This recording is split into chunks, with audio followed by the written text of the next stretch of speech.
Hey, what's up, everybody? Welcome back to Season 2 of the Popanimecomics Lounge, where I have with me voice actor Ben Disken, who is the voice of Eugene from Hey Arnold, number 1 and number 2 from Codename Kid Next Door, Sai in Naruto Shippuden, and Joseph Joestar in JoJo's Bizarre Adventure, to name a few. So thank you for being on the podcast. Oh, my pleasure, man. Thanks for having me. It's great to have you on. I'm a big fan of a lot of what you've been in, and a lot of people listen. They grew up a bunch of your stuff that you're in. So you started voice acting in the early 1990s. How did you get involved in voice acting? I got involved in voice acting because both of my parents are professional actors, and when I was still developing in my mom's womb, her agent at the time said, "Hey, you want us to represent your kid?" And she said, "Sure." So before I was actually born, I've had an agency representing me in the field of acting, and it just sort of went from there. I was a little baby, and I would do baby commercials, stuff like that, like, "We need you to be in this McDonald's commercial, eat chicken, McNuggets, and smile a lot," and that was easy. And then when I started being able to actually speak, and slightly be able to read, they were like, "Well, you're 6 and you have a cute voice. Why don't you just try reading this audition copy into this microphone?" And it was for commercials and stuff like that. I couldn't read then. This was before a lot of the early learning programs we got now. So they just sort of said, "Hey, here's the line, repeat after us." And I said, "Okay, cool." And I would just mimic whatever the audio engineer asked me to do. And it just kind of went from there. And so I just started progressing further in the voice acting side of things. After I kind of parted ways more or less with on-camera work, I just found it a lot more fulfilling. And to answer your question more succinctly, I basically just got born into it. And being that you progressed from commercials, on-screen stuff, very young, and then eventually coming into the voice acting, did you have any training throughout this entire time? Technically, yes. I believe his name is Kevin McDermott, I believe. But really the only training that I'd had was we were on the set of Kindergarten Cop, and they would have somebody work with the kids to make sure we gave good performances. A different movie I did called Mr. Saturday Night, they had a guy who would train me in how to sing a little song that I had to sing at the beginning of the movie, or at least dub to it, basically. But other than that, it's really just my parents, because, like I said, they were both actors, so they were just like, "We'll help you," and that was really my acting lessons. So I would say that I don't have any training that's like officially like, I went to acting school and I took these classes and I went to college for theater and stuff like that. Other than one class in community college for theater, that was really the closest I've ever come to actual acting lessons. It's all been just sort of school of hard knocks for me. And now to talk about one of your first roles as a voice actor. I know we're skipping over some of your early roles, commercial work, Kindergarten Cop. It's okay, we'll survive. But one of your first early voice acting roles was in Problem Child as Junior Halley. How did this role come about? This was the very first animated series I ever did. It started the way pretty much 99.9% of all jobs start out, which is an audition. You get sent to some sort of a studio from your agency, and they say, "Hey, we want you to try out for the role of Junior Healy in this new cartoon based on the Problem Child movies." And I try it out. You go into a booth, the voice director or casting director starts giving you directions, maybe reads in with you, and you just sort of go there and you show them what you can do. And they liked it enough that I got a callback for it, which is where they call you back. And you try it again, maybe there's more dialogue, maybe there's more people in the room to really listen to you. And I remember it because voice director Ginny McSwain said to me, "Now listen, if we hire you for this is a really big deal because you're going to be the lead of this show, so that means you have to be very, very dedicated to this. So we need you to be on board with this. Are you okay with that? Are you sure you can handle all this responsibility?" And I was like, yeah, I can do that. And my parents were very happy. They said, "Yes, we'll make sure he reads the script ahead of time and he's ready to go. We'll practice with him." And that's how it was. That was my first real cartoon show.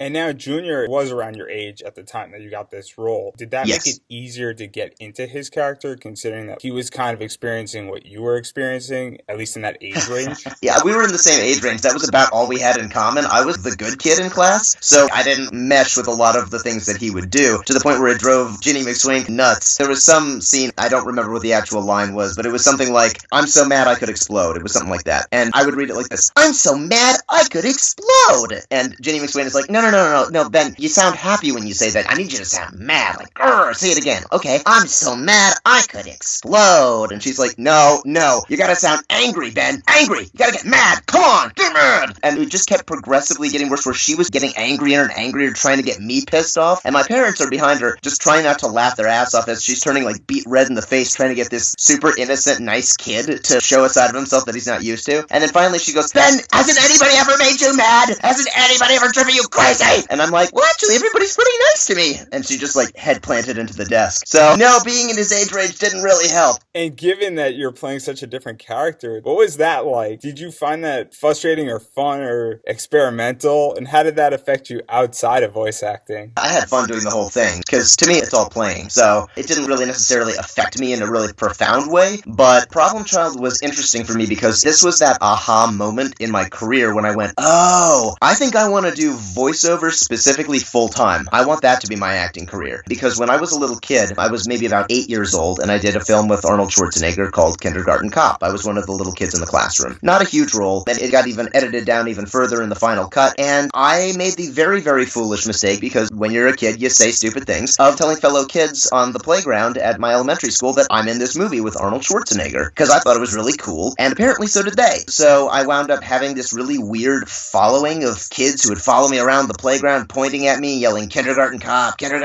and bugging me about it, and it started off feeling like, I'm popular now, this is so cool too. I don't have a moment's peace, and this is driving me crazy. And then everybody who I thought was my friend because of the movie, when they realized that I was not a rich movie star with a mansion who has a chauffeur drive him around in a Ferrari or whatever the heck they thought a movie star would be, they basically started treating me like garbage. And I felt really, really just embarrassed and confused and upset. And I went, I don't like this. But with Problem Child, there were 2 seasons. There was the first season, this was like super early computer animation, and it really shows. It looks like, you've ever seen a show called Dr. Katz? It's an old Comedy Central show now, but it had like this squiggly look to it. It was really, really retro style. And then for the second season, they went, you know what, CG animation just isn't here yet. Let's do traditional cell animation. And my friends, who I swore to secrecy for this one, I was like, okay, only you guys can know that I'm going to be in Problem Child, that I'm this character in this show. They all thought I got recast by the second season when it came around because the character designs were different. And so that was my realization of, oh my gosh, people are so visually oriented that even though the voice is exactly the same, because the character just simply looks different, they think it's a completely different actor. And I have complete and total anonymity as long as I want it. So the only way anybody knows who I am is if I tell them who I am. And I get to be an actor, and I don't have to deal with the stress of having people bothering me all the time. So that's really what Problem Child represented. It was just this, wow, this is a taste of the best of both worlds. Now I think we spoke about the social elements, but what about the actual learning aspect, and how did working on Problem Child, and we're going to get into Hey Arnold and then several others, how did those affect your schooling and your learning process? Well, every job is a new learning experience. When you work with, say, Jeannie McSwain is an excellent voice director. She's still in the business today, and she's just as good, if not better. And when you get to work with a whole bunch of different people, whether it's different kids, like the way we worked in Hey Arnold, where it was a whole bunch of kids in a room recording together, or like Problem Child, where I was the only kid recording with a room full of adults, you start to pick up things really quickly, and you start going, oh, okay, I see what this person is doing. That worked. This other thing didn't work. So you basically learn from your own mistakes as well as other people's mistakes, because it's all just a giant classroom setting, essentially. And you find yourself just getting better just because there are so many talented people around you helping bring you up to their level. And now we're going to segue right into Hey Arnold. You came in during the second season as Eugene Horowitz. How did this role come about, and what was it like taking over for Christopher Castle? Technically, I did not take over for Christopher Castle. I was actually the third voice. The second voice, coincidentally, was Jarrett Lennon, and he only did 3 episodes. I'm not sure. I'd have to look that up. But he was actually the kid who played my best friend in a movie that aired on Disney Channel called Just Like Dad. But anyway, to actually answer your question, like I'm supposed to, it was fun because I had auditioned for that a long while ago, and I didn't get it. And they basically went through 2 other Eugenes before coming to me, because I was third on the list. Keep in mind, for shows that have kid actors, they need backups, because they go, look, if this kid's voice changes, we probably can't keep him on the show playing a little kid when he sounds like he's going through puberty. So there were like 5 Arnolds throughout the series run. Of course, there's 6 now because there's the new movie that's coming out, the Jungle movie. But it was sort of like, okay, this is a role that I already knew what to do with because I already did the audition several months ago. So stepping into the role really wasn't that hard. It wasn't about trying to duplicate the same performance that the previous guys did, because we were basically all on the same list for the same reason. We all sounded similar, and we could all do that type of character pretty well. And now Eugene is a very tragic character. He's born unlucky. Do you feel that you relate to him? Overall, I've been a lot more fortunate than Eugene, but when you're a kid, the slightest bad thing feels like it's the end of the world. So I don't think getting into Eugene's head was really all that hard. He's just sort of an extreme version of what can go wrong will go wrong, but what I liked about him was that he had a really positive attitude no matter what incredibly horrible thing happens to him. And at least in the world of anime, we call them life-affirming groans, which is where a character who is either dead or might look dead, for the kids, we've got to make him go, so the kids don't think he's dead. So Eugene's version of that was always to pop up and say, I'm okay, no, don't worry, I'm fine, it's okay, that didn't hurt, I'm fine. But I always liked that about him because this is a character who just keeps getting hit with horrible, horrible problems throughout his whole life, and he just smiles his way through it and acts like it's no big deal, and that's ultimately the best attitude you can have towards situations like that. So I liked Eugene like that. And you got to play Eugene for the longest out of any kid on that show. What was that like, and how fortunate do you feel that you were to be able to be this character for so long? I got lucky, man, because when my voice did finally change, they had to recast me. I think I was maybe 14 or 15 when it finally changed. I was a late bloomer like that. So I was very fortunate to get to stay on a show like that for as long as I did. And it was a really great run. It's a room full of kids all trying to be professionals and failing miserably at it, while poor casting and voice directors are like, all right, I need you guys to be quiet because you're talking over the other kid's turn and we hear you on the microphone, so cut it out. But it was just a really unique adventure because to this day, I don't think I've ever worked on a show as a kid with a whole room full of kids. And so that was really fun. And Hey Arnold, for my generation, I'm 24, for everybody out there, we grew up watching that. So what is it like to know that even to this day, a lot of us remember, maybe not your voice per se, but the show and your character that you did for 3 seasons? I think it's really cool. It shows you the power of nostalgia, the fact that Greg Bartlett just went to Nickelodeon and said, hey, remember that movie I wanted to make based on Hey Arnold? Can we make it? And rather than going, no, nobody cares about Hey Arnold anymore, it does really well on T-Nick is where it's running. And it's like, people still watch it. People still like it because it was a really solid show. Hells yeah. Let's make the movie that you never got to make because we told you no before the first time 20 years ago, something like that. To me, it's really endearing, the fact that shows like this don't just disappear because it's not on TV anymore. It's all thanks to the internet. That's one of the neat things about it, is stuff that you'd think is no longer relevant is still relevant to this day. You grew up with it, so did I. I was on it and I grew up with it too. So it's just really cool. That's the kind of staying power these shows can have. It's immensely flattering, even if it's not because of me or anything. And I know that's not why people would watch Hey Arnold. I gotta watch that Ben Disken show. Like, nobody does that, but still, it's just really cool. And now to talk about a show that you were maybe a little bit more of the centerpiece, which is Codename Kid Next Door, as number 1, number 2, and the Delightful Children from Down the Lane. How did all of this come about? So, this is one of my favorite stories to tell regarding luck. If anybody ever asks me, what does it take to do well in the world of voiceover? If you have 3 things together, you will guaranteed 100% do really well in the world of voiceover. And 1, talent, who you are as an actor. 2, personality, what do you like to work with? And 3, luck. And sometimes it just comes down to luck. There are people out there who are super talented and really nice, and they just can't catch a break for any number of different reasons. They're always a runner-up for every single role they go out on, and they don't get anything, and they wind up having to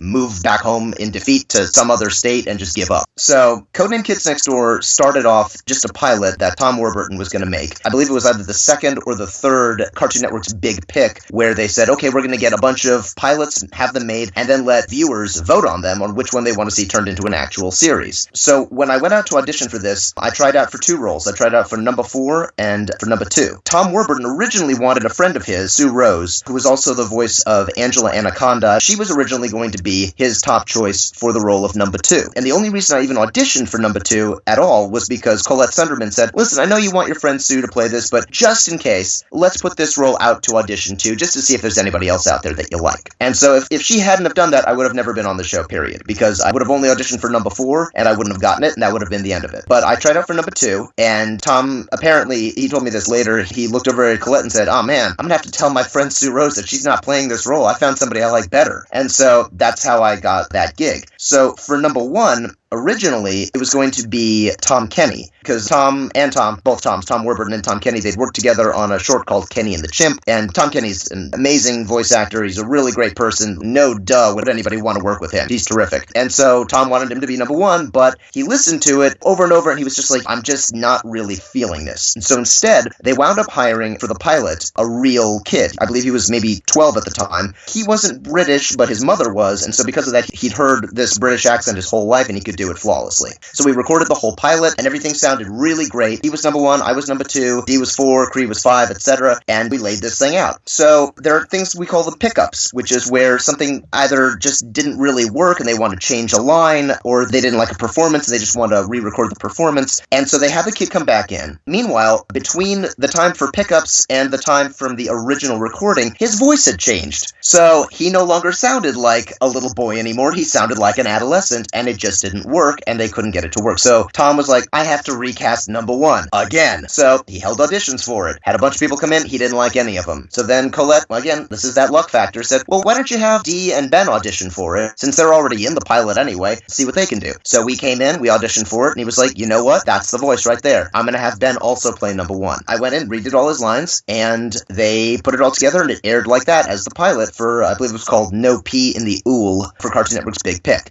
Then more luck comes in because it was a competition. There were 9 other pilots that this thing was up against, and so they would air them a whole bunch of times and let people vote by phone or online, and Kids Next Door won with a landslide victory and became a brand new Cartoon Network cartoon. And so we went from there and we wound up recording 6 seasons of the show. So I basically would have never had any of that at all if it weren't for Colette going, why don't you give this kid a shot? That's how that happened. And do you have a preference? Do you like number 2 better than number 1, or do you like number 1 better than number 2? Number 2 was always easier for me to do because he's a dork and so am I. Number 1, that one I actually like more because it pushed me harder. So much of the challenge came from trying to make sure I sounded like a leader as opposed to sounding timid and nervous and not really knowing what I was doing. Because you gotta realize, I think I was maybe 16 or 17 when we recorded the very first episode. I'm surrounded by D. Bradley Baker, Cree Summer, and Lauren Tom, who are all extremely professional, very talented voice actors with years more experience than me,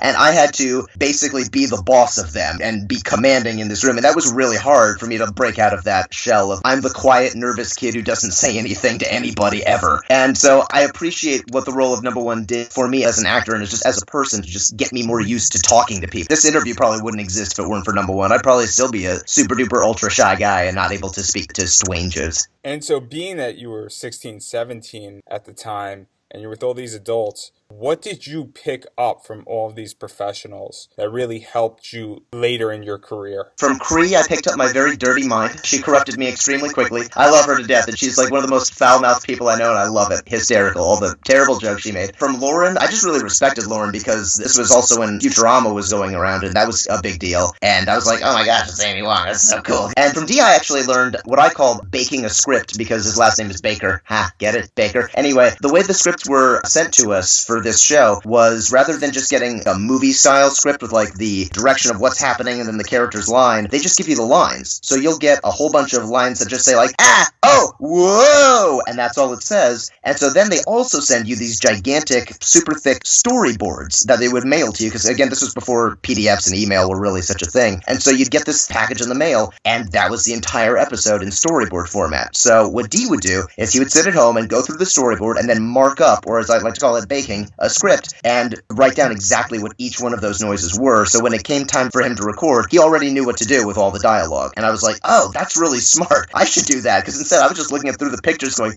pretty pictures. This is neat. So that taught me a level of professionalism that I like to think I maintain, but real talk, I'm a dummy. So I'm going to say I probably don't really do as much of that as I should. Sigh. So that's really, I would say, what I took away mostly from that show. Filthy jokes and professionalism somehow wrapped in one. And this show is very different structured than others where there was half episodes and they were acronymed. How did that affect your recording?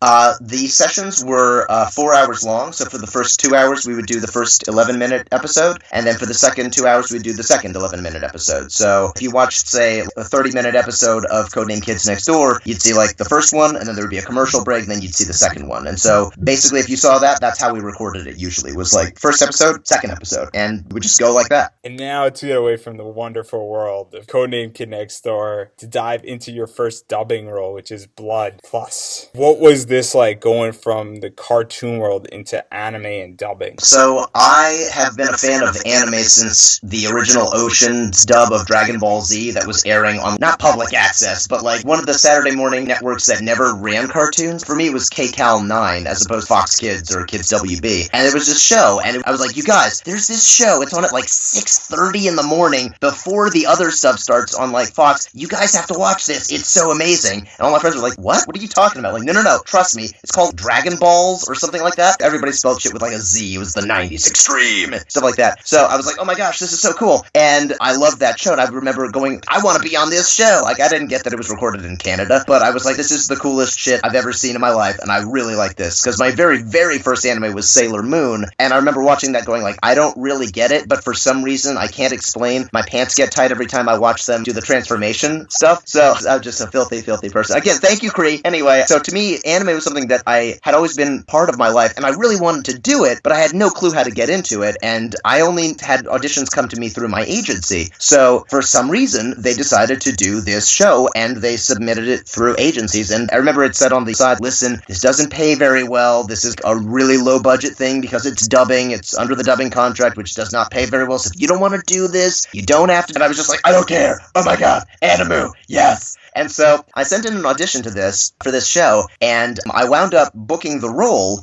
based on the audition, and the guy who was directing this was Michael Hack, who is Olivia Hack's father, and Olivia Hack was the voice of Rhonda from Hey Arnold. So I'm assuming that's probably where he recognized my name from. And we started recording this thing, and I had no clue how to do any kind of ADR work of dubbing. So for anybody who's listening to this who doesn't know how that works, you hear in your headphones 3 beeps at a very specific rhythm, and where the 4th beep would normally be in that pattern, that's where you jump in and you start talking. So it would be like, boop, boop, boop, talk. I didn't know how to do that. I thought you were supposed to come in on the 3rd beep, so I was like super early for every one of my lines, and apparently neither the recording engineer, Michael Hack, our director, David Barr is the name of our recording engineer, apparently none of them realized that I'd never done any kind of ADR or anime dubbing in my life and had no idea how to do it. And so Dave, our engineer, was like, Ben, you're supposed to come in where the 4th beep would be, and he thought he was just like joking with me, like teasing me, and I'm sitting there going like, oh, that's how this works, cool! So we started recording the series, and it turned out, because I have a bit of a musical background, I'm not going to say I'm a musician, but I did play clarinet when I was a kid, so like I have some idea of how rhythm works, and it turned out to be something that I was just reasonably good at on my first try. And so when we were about 10 episodes in, that's when they were like, so what other anime have you done? I'm like, I've never done anime before, this is my first one! And Phil Crane, who I later found out apparently had a heart attack, literally, from working on Blood Plus because of all sorts of shit that had been going wrong. He's just sort of staring at me with this slack-jawed look of, oh my god, we hired a dude with zero experience to play one of the main characters in this. Okay, that's another thing. But worked out just fine, fortunately, because when I auditioned for this character, he's like the brother of Saya, who's this super-powered, like, vampire god, basically, and she's the main character. I'm just a regular human guy, so I figured, hey, it's anime. I'm sure my dude is gonna die in the first couple episodes, and apparently he's a main character in the whole show, and he's in, like, all 50 episodes. So my very first experience, once again, learning on the job, was Blood Plus, and that's how I learned how to do dubbing. And this anime deals with some pretty intense shit, for lack of a better word. Did you know what you were getting into? I knew what I wanted it to be, because I'd seen the original Blood, the Last Vampire, the movie, so I had an idea of what this kind of show would have in it. I definitely did not see the implied child rape thing coming. That's a thing in that show, so if you haven't seen that, look forward to that. But I expected it to be bloody. It's a show called Blood Plus, so it better have blood in it. I thought it was really neat looking, and I was just pleased as punch to be a part of it. It didn't bother me one bit that there were some dark things in it. And now to get away from the bloody and implied child rape. You don't want to spend like 10 minutes talking about child rape? Woo! Anyway, just to go back a little bit, because you said that Sailor Moon kind of made your pants tight, and you got to be in Sailor Moon. What was that like, and how were your pants adjusted in that realm? Well, now that I know all those characters are underaged, it doesn't affect me the way it did back when I was a kid.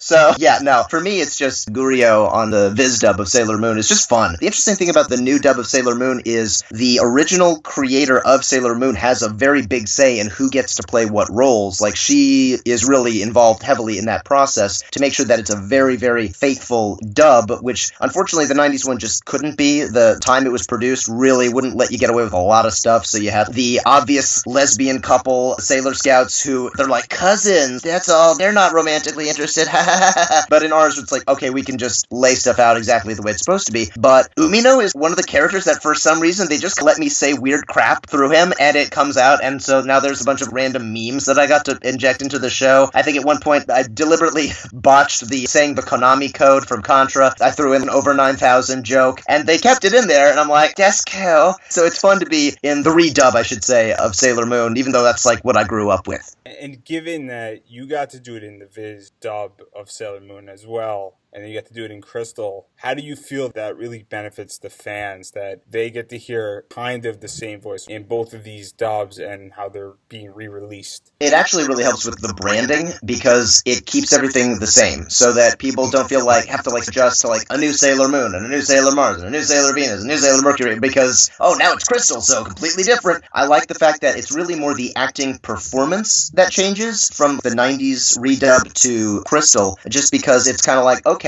it feels like a different show, but at the same time I can still feel the connection to the original ones. I think it just benefits the viewers most of all. I actually really like that. I think it's cool. And now, I know that you're a big Dragon Ball Z fan, but Sailor Moon is one of those legendary animes too. Is it very cool for you to have that experience, even if it's a minor character? Gurio, because he's a side character and ultimately not really that important to the plot or anything, I don't feel any pressure to be like, oh man, I've got to make this the best performance of my life. It's just sort of like, go in and have fun. I can't imagine what it must be like for people like Stephanie Sheh as the new voice of Sailor Moon, where it's like, okay, if you don't get this right, you're going to have fanboys and fangirls down your throat going, how could you ruin this character? For me, it's even if I just massively botched the character, people will be like, so whatever. But to me, it's all about fun. I don't really feel any kind of pressure on that show.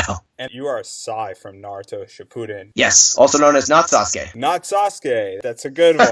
We like Sai better. Sai's not an asshole. So, how did you get the role of Sai? Sai was another audition that I did. This was after I'd already done Blood Plus, of course. I had auditioned for Naruto as both Naruto and Sasuke when those auditions first went out, and I didn't get to do any of them. So when Naruto was kind of ending, that was when Mary Elizabeth McGlynn had me in to play this character called Arashi Fuma, who was a villain in one of the final filler episodes towards the very end of the series, and I got to do that, and I was like, this is really cool. And she'd also had me audition for somebody named Sai, and I had no idea who he was or what he had to do with the universe. I didn't even know that Shippuden was a thing. And so when I auditioned for him, it was just sort of like play him emotionless. He has problems connecting to people. I was like, oh, okay, cool. And I was able to get through that no problem, and I didn't really think anything of it. And then I later found out, oh, I got that role of that guy from the Naruto thing. Okay, that's cool. I like that show. Sweet. And turned out he was actually, at least at first anyway, a pretty interesting and important character, because this is the dude who's going to replace Sasuke on Team 7. Then, of course, later on they were like, Sai's not that cool. We're going to wait till Sasuke comes back. But it was still fun, and as just a character, he's just fun to play, because it's basically just me acting like a GPS navigation system. Just, I don't really understand how anything works, but that's okay. It was like, this is easy. They mostly used my first takes because it sounded the most like I really didn't know what I was saying. I was reading the words for the very first time. So it fits Sai very well, and that's how that became a thing. Going into that, I'm very curious, because you bring out emotion, and most voice actors, that's their job, to really bring these characters out, because that's all you have is your voice to make it work. So it seems like this is the anti-voice acting character. Yeah, I think the hardest part about playing Sai is when he actually does get his emotions back and trying to keep him sounding like the same character, because that was so much of his personality. But it was almost refreshing for me to play Sai, vibe because it's so different from I need to put my heart and soul into this. Instead of just say the words that are written on the page, that's basically what they want because it'll make him sound flat. And we went through this point where the Japanese producers kept having notes coming back saying flat, furato, furato, furato, because I was giving him too much feeling. They had to keep pulling me back, and finally it was like, oh, why am I fighting this? This is basically acting on easy. It's what everybody who does stage play for the first time does. I'm saying the words, I don't really know what they mean, but here they are. And I'm like, oh, okay, yeah, that's what Sai is. So just changing that when he finally does get his emotions back. Spoilers, sorry everybody, if you're not caught up with Naruto. It was like, oh crap, I have to feel.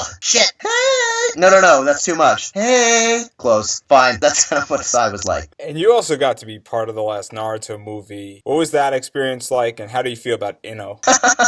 I, to this day, wonder how the heck Sai and Ino got together, because it's established early on where he's trying to figure out human emotions. He's like, maybe I should say the opposite of what I'm really feeling. And so he looks at Ino and he says, you're very pretty. So basically he's saying, I think you're ugly, but instead I'm going to say you're pretty. And she's like, oh, you're so great. Your pale skin is so attractive to me. And that sexy, not at all femboy midriff you have, woo. So that's how they got together, I guess? So I'm really confused as to how that actually became a thing and stayed. I guess he was like, well, once you hit ugly, I guess you can't get out. So they're together for some reason, and they have a very, very pale child.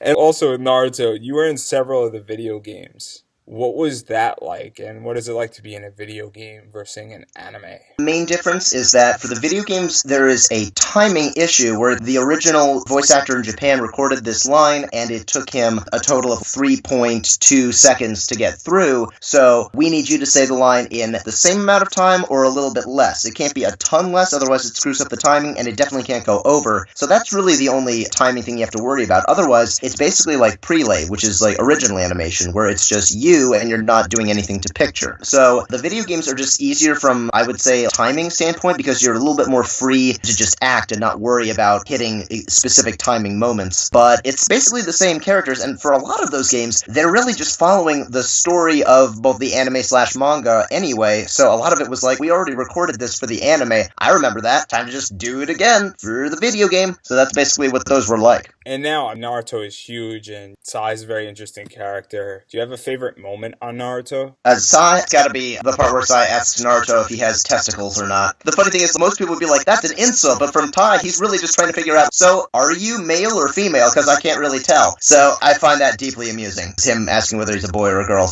/ do you have any balls at all? And now to get away from Naruto, because I think that's the perfect note to end on that with, because we all know Naruto doesn't have any balls. Anyhow, aww. I'm gonna get so much hate for that. I don't really care, though.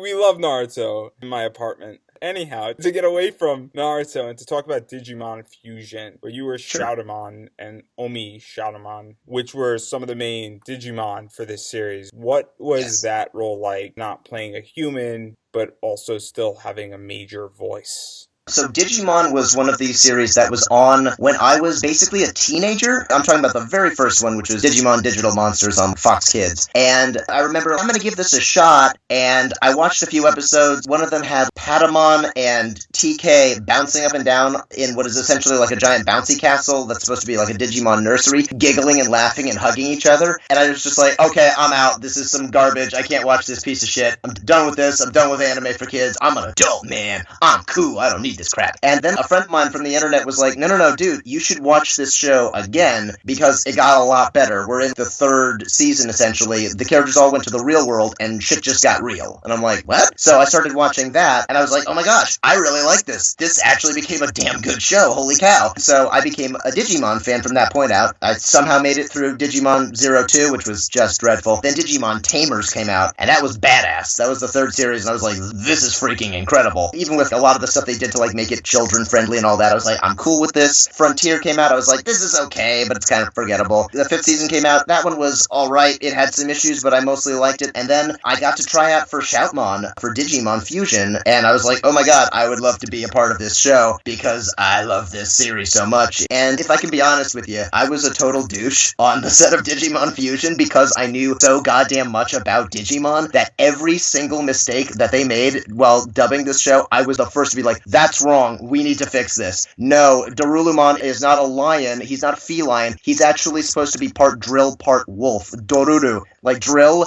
and garudu, or like growl sound. That's the Japanese onomatopoeia for growl, a wolf's growl specifically. That's what he's supposed to be. We need to fix this. And they're like, oh, god damn it. I was that guy who was basically like fact-checking throughout the whole thing, and there's a bunch of stuff that I still missed because I wasn't present for. They mispronounced Mega Kabuterimon. They called him Mega Kabutierimon. I'm like, that's wrong. There's a character in it called Slush Angemon. The Japanese clearly meant it to be Slash Angemon. He's a winged angel made entirely out of blades, not delicious slushies. Now, this is wrong. Fix this. But they're like, Ben, we can't fix this. It's in the original Japanese character list. We're not allowed to change that. And then I like wrote to the producer at Saban, and I'm like, please change this. And I got a note from Jamie Simone, our producer at Studiopolis, where we recorded, saying, Ben, I know you're trying to make the show good. I appreciate it. Do not ever do that again. And I'm like, I'm so sorry. And basically, by doing that, I endangered their contract with Saban, which is like really not cool. I was a douchebag, and I actually look back on that and I'm like, why did I do that? I should have just kept my damn mouth shut, just recorded whatever they wanted me to record, and been a good voice actor, but it was still really fun. And then not only was I Shoutmon in that, but somehow forced myself down people's throats as Cutemon until they just sort of relinquished, and they were like, fine, I guess he's playing Cutemon now. And that's how I got that role, because I was like, no, I watched the subtitled version of this 2 years ago, and I developed a voice for this character, and it's perfect. And you guys are gonna love it, and I'm gonna do it whether you like it or not. And they were like, alright, fine, that's gonna be Cutemon, great. And so that's how I got that job, was just by sheer determination and very, very poor behavior. So given your attitude with Digimon, and typically one of the things that I hear from other voice actors that I've interviewed is you need to have the right attitude and the right personality in the studio to work with. Maybe excluding Digimon, but how do you feel that attitude and personality and not being a douchebag really helps to get you more work? I would say, like I said earlier in this interview, it's personality, acting, and luck. Personality is definitely important in it. If you have a bad attitude, take a more extreme version of what I was like for Digimon Fusion. I won't say what this show was, and I will not mention this actor's name, but there was a show. It was an animated series, and one of the main characters was played by this guy, and this guy started taking, as the show progressed, he was doing pretty well, this real attitude about how his character wouldn't say that, and I won't say it this way because I know this character, you see. And it drove everybody who worked on that show completely bonkers. They couldn't stand this guy by the end of this show, and the creator of it, as well as the voice director, basically went around telling everybody at that studio, never hire this guy again. He is the worst pain in the butt. And as a result, that dude's career went from what could have been extremely promising, because he was a good actor, to he appears in like a couple of things here and there, like some minor roles in video games, and that's basically it. Because he developed this bad reputation, and that's the problem with having the wrong attitude. My worst sins as an attitude-wise, ironically, was during Kids Next Door, because, like I said, I was a late bloomer, so I didn't hit that dark, angsty teenage phase until I was like 19 or 20. So that's when I was listening to lots of My Chemical Romance, and just want to watch the world burn, and I hate everything and everybody. And also, we would record at 9 a.m., and I was a night owl. I just couldn't get up that early, so I would show up, I was exhausted, then I would drink a shitload of coffee with sugar in it to try to get some energy. I wanted the world to burn, and then I was also in total awe of all the people I worked around, so I was extremely shy. So I was this quiet bundle of angry, shy rage. Fortunately, at least the quiet part was mostly there, so most people didn't get to see just what a horrible asshole I was at that point in my life, and as a result, they still kind of talk to me, which is a miracle if you ask me. But now that I'm out of that phase, I've become a little bit more outgoing. I'm still shy, but I've pushed my way through that at least, and just being a nice person who's empathetic and good to work with has really helped my career. It's one of the reasons why I guess you'd call it return business with people who hired me before, and they're like, I like that guy, I'm gonna hire him again. And that definitely has a part of it, because even if I had the same talent and vocal range that I have now, but I was a douche canoe, honestly, I don't think I'd be getting as much work as I do, and I'm quite grateful for it. And then one of the final animes that I want to talk about is JoJo's Bizarre Adventure as Joseph Joestar. And that show, people have been waiting for this character for years,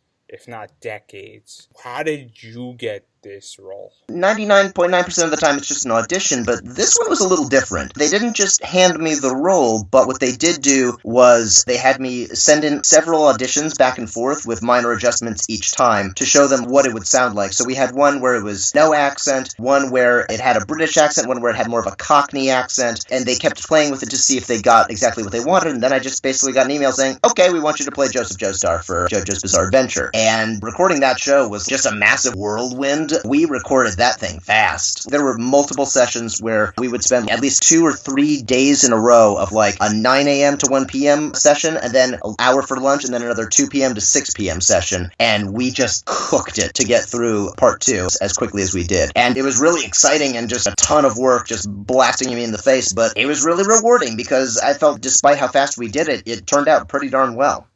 And do you feel that this was easier? Because there's a lot of American rock, British pop culture reference, rock music type references all throughout this series. No, because we had to change a lot of it due to copyright issues. So, unfortunately, we can't say AC/DC, the rock band, so we have to call them AC/DC. And we went through so many different freaking pronunciations for how to say that without getting in trouble. Was it AC/DC? AC/DC? It became just super frustrating. And then a lot of the Englishisms that they use in the show are stuff like, oh no, and oh my god. It's delivered with a very Japanese delivery that doesn't really sync up with an American one. So figuring out a way of incorporating that in there without it sounding really out of place was actually more of a challenge than an assistance.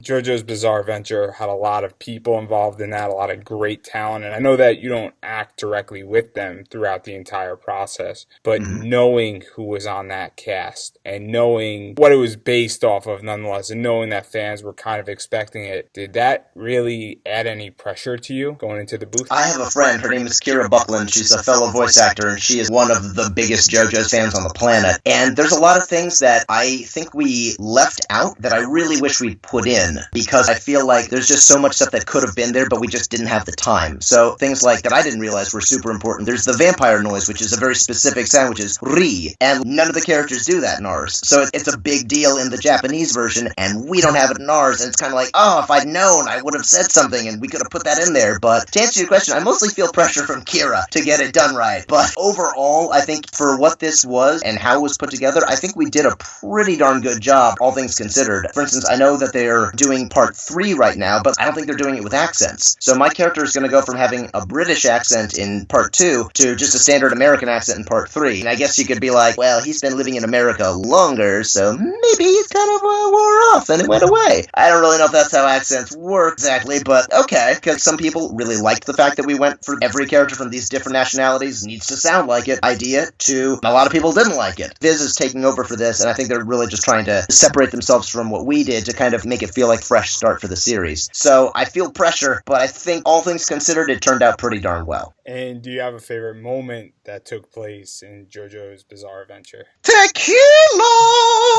That's probably my favorite part. And if you've seen the show, you know what I'm talking about. Now, I want to wrap this up, but I'm very curious. I mean, you've been in video games, you've done cartoon work, you've done anime. What is the main difference between those 3 segments of voice acting for those who are unaware of the difference? They have similarities between them and differences. So obviously it's all voiceover, so that's the big thing they have in common. Good job, Ben. Great insight. The other thing would be for original animation, usually you're going to get the script ahead of time. You're going to be able to sit down in the comfort of your own home, read through your lines, understand what your character is going to say and do, and come in prepared and ready to go. For original animation, most of the time you're going to be in a room full of a whole bunch of people, so you're going to be able to have other actors to act off of because you're all recording it together. And it definitely creates a group dynamic. With anime, it's just you in a booth, and so you're super, super, super reliant on the voice director to have a very cohesive vision for how they want the scene to turn out, so that you know that whatever they're directing you to do, they're going to make sure that the other actors are in that same ballpark. So if you're sneaking into a fortress, you don't have one person sounding like they're right outside the door whispering, and somebody else who thinks that they're 100 yards away going like, yeah, we should go in there and do some stuff. So there's a lot of faith in the director, and of course there's a timing issue, which is you have to match mouth flaps and still give a good performance without it sounding like you're just struggling to make sure every word gets in there. And so I would say the big difference between anime and original animation, and with video games, it's a mixture of the two. Usually there's no timing stuff, it's all whatever you think sounds good, and it's your instincts as an actor, but because the scripts for these things are thousands, literally, of pages long, you really can't just get the script ahead of time and read through the whole thing and see what you're supposed to do. So when you show up, here's the line,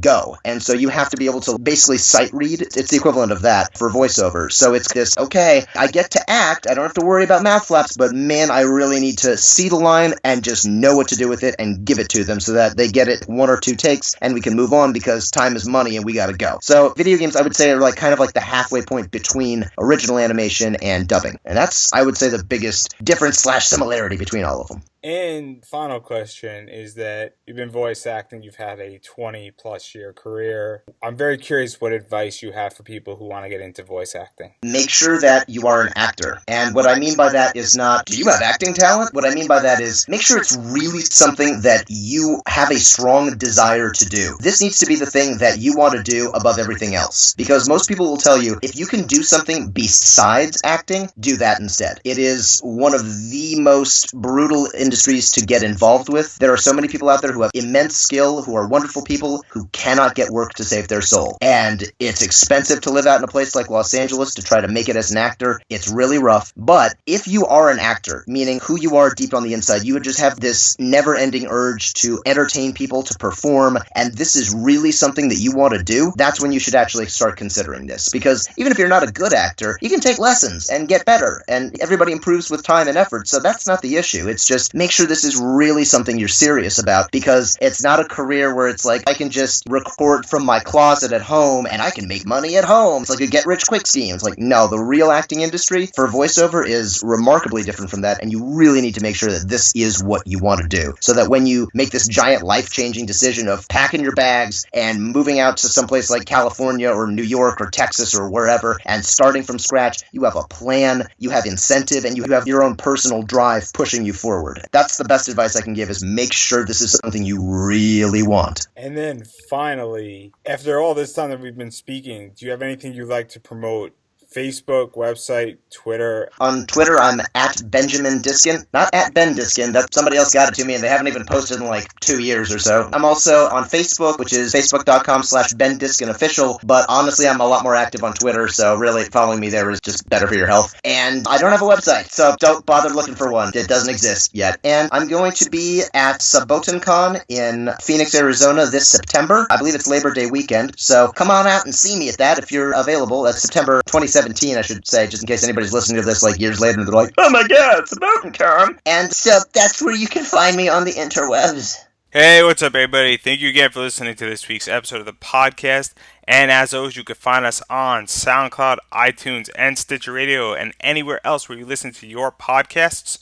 In the meanwhile, while you wait for next week's episode, you can definitely check us out at Popanimecomics.com for articles relating to anime, comics, and pop culture, as well as give us a follow on Twitter at Popanimecomics so you never miss anything with this podcast and the website. And we currently have a Patreon up and running. It's Popanimecomics. Every dollar helps to keep this podcast up and running and to keep on delivering you great content. And if you can't donate, completely understand, but definitely consider writing a review on iTunes to let people know that we are out there and we are continuously bringing you fantastic interviews. And until next week, everybody, have a wonderful week.